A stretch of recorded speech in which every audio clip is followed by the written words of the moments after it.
Hey guys, it's Dominic. Welcome back to the channel. So long story short, I was given some grow lights a few weeks ago and I decided it's time to set them up. I've been doing some research on the topic of grow lights and I hope this video is helpful for anybody who's thinking of buying some. So let's get into it. Okay guys, so there's basically three types of grow lights. There's LEDs, fluorescents, and HID bulbs. LEDs are pretty expensive up front, but they're very energy efficient and don't put out that much heat. They're also pretty powerful. Fluorescents are those long tubes that you see in offices and warehouses and stuff like that. They're not as energy efficient, but they don't cost as much up front, and they put out a little bit more heat than LEDs. They're also not as powerful as LEDs, so they're gonna have to be closer to the plants. HID grow lights are those high intensity discharge grow lights. They're quite powerful, but they're not very energy efficient and they put out a bunch of heat. Basically what I'm saying is that's something you might want to think about. You probably noticed that grow lights come in a variety of colors. Plants mostly use red and blue light, and that's why a lot of grow lights are purple. You know, red plus blue. A lot of people say that red light helps a plant produce flowers and fruit, and blue light helps overall growth. But there's a reason why the sun isn't purple. Plants also use the other colors for things, which is why I recommend you buy a full spectrum bulb, which means it produces all the colors, not just red and blue. Most people recommend bulbs that are 5,000 to 65,000 Kelvin.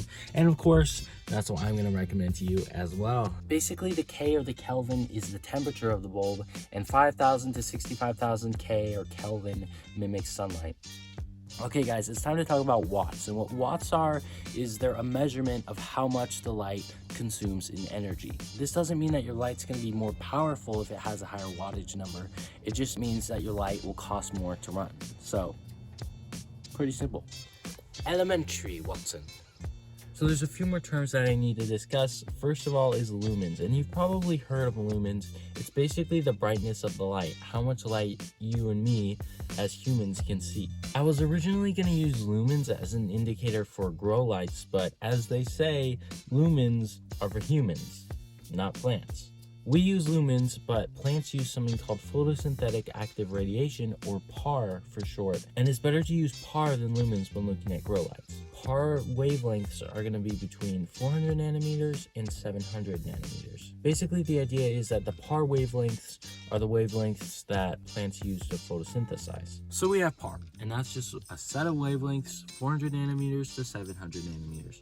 Now we're going to talk about two terms, Ppf and Ppfd. And I promise this is not confusing, just stay with me. Alright, so Ppf stands for photosynthetic photon flux. It's a measurement of the PAR photons that are emitted from the light every second. Specifically, it's a measure of how many micromoles the light is emitting every second. And a micromole is just 602 quadrillion photons.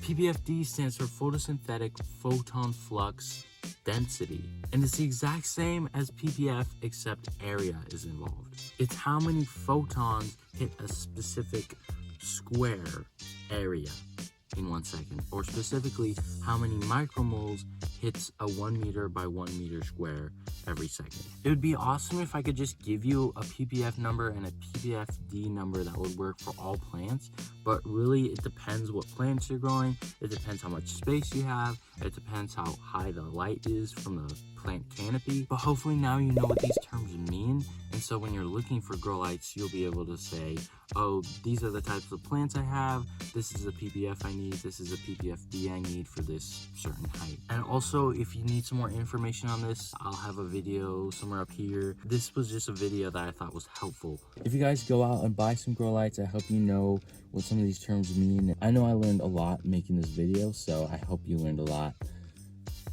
watching this video. And with that, I'll have to bid you guys adieu. Peace. See you guys in the next video. Wait, I will tell you I have some links down in the description if you want to check them out. Okay, peace.